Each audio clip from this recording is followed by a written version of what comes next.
Hi, I'm Scott Samuel here at the Culinary Institute of America. Today I'm going to show you how to make a white bean and sausage soup with kale and basil pesto. This is a very simple soup incorporating cannellini beans or Great Northern beans. I'm also going to be cooking down some onions and garlic, finishing it with some kale, and garnishing with the basil pesto. Let's take a look at the basis of this soup before we get going.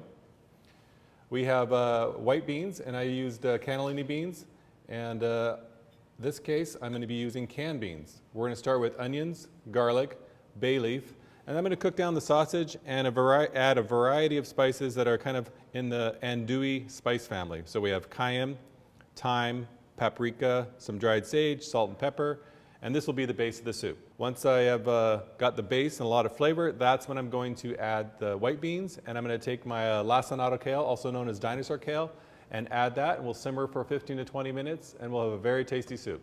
This soup is geared towards food service in high schools, so it has a very mild flavor. So the first thing I want to do is start with the base of the soup. So I'm adding olive oil. We could use canola oil if needed. And I'm going to add garlic and white onions. And over medium heat, I'm going to cook this down until the onions just start to color.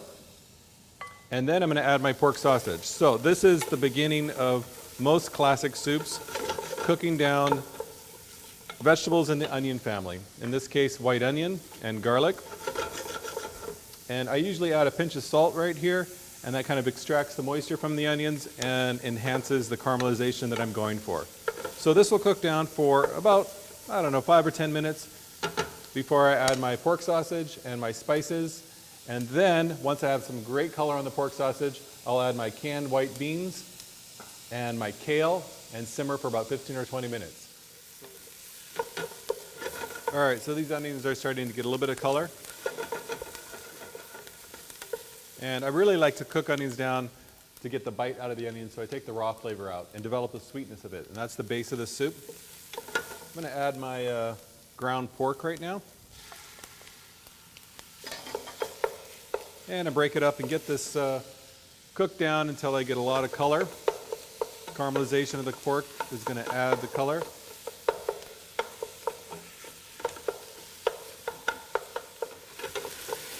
All right, so this is looking good. We're getting a little bit of color.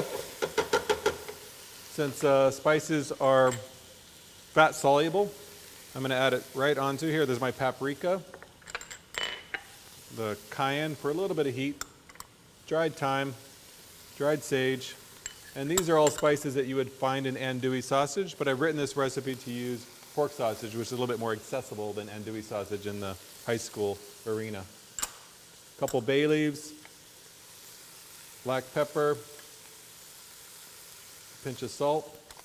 All right, so now is when it starts to smell really nice and develop the depth of flavor.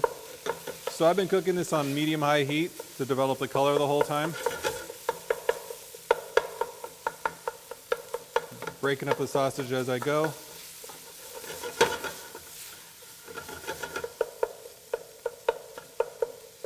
All right, now is the time to add our chicken stock, which I've just heated up for this process.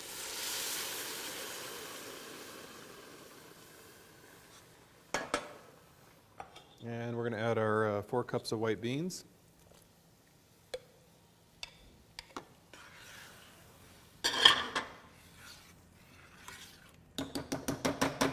So there's a couple ways to do this. I've chosen canned beans because they're a lot easier to come by in school food service. If I did want to use dried beans, which is another way to go, I can go ahead and do the whole method of soaking overnight and then draining and using new water. I would probably bring it to a simmer and cook them partially, and then add them at this point and simmer until tender within the soup.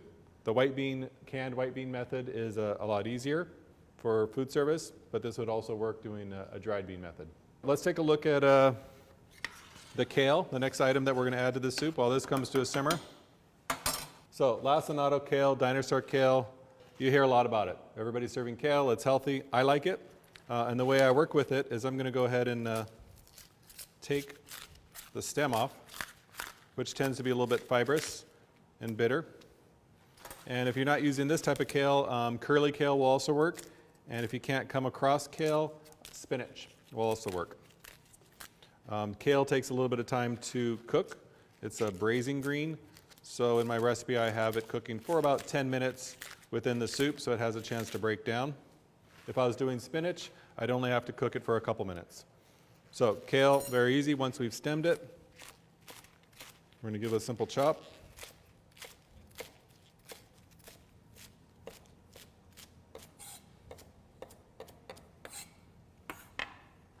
All right, I'm going to bring my soup up, adding my 3 cups of chopped kale. So I'm going to bring this to a simmer and cook it for about 10 to 15 minutes. We'll give it a taste. We'll season a taste with a touch of salt if needed. Other than that, this can be made ahead of time, chilled, and warmed up for service. All right, while this is cooking, let's go ahead and take a look at our basil pesto, which I'm using fresh basil for. And if I wanted to, it's something that could also be purchased as a basil pesto. A lot of companies will sell a nice frozen basil pesto. It's not necessary to have the basil pesto, but I like it because it freshens it up. I'm going to make a fresh one.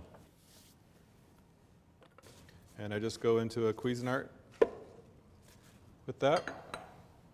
I'm going to add my olive oil.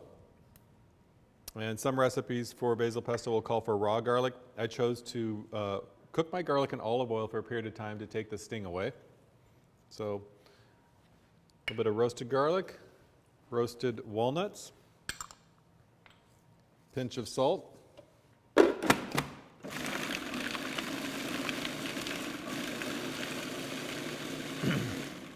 And this is the first step for classic pesto. Grind up all the ingredients, and then I'll add my olive oil.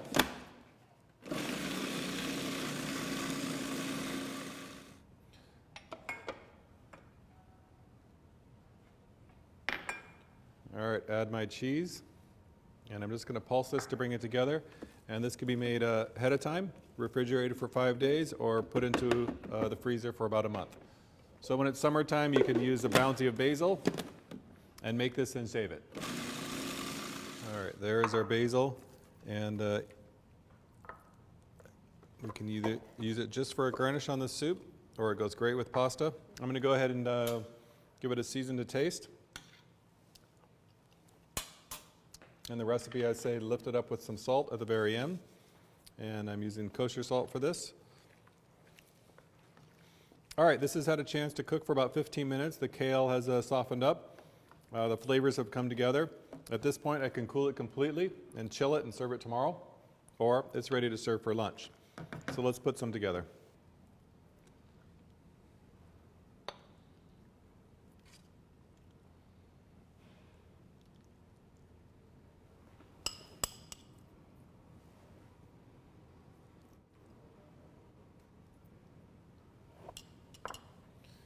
There we go. I'll give it a little drizzle of olive oil for the fun of it. But there we go. Our white bean, sausage, and kale soup with basil pesto. Enjoy.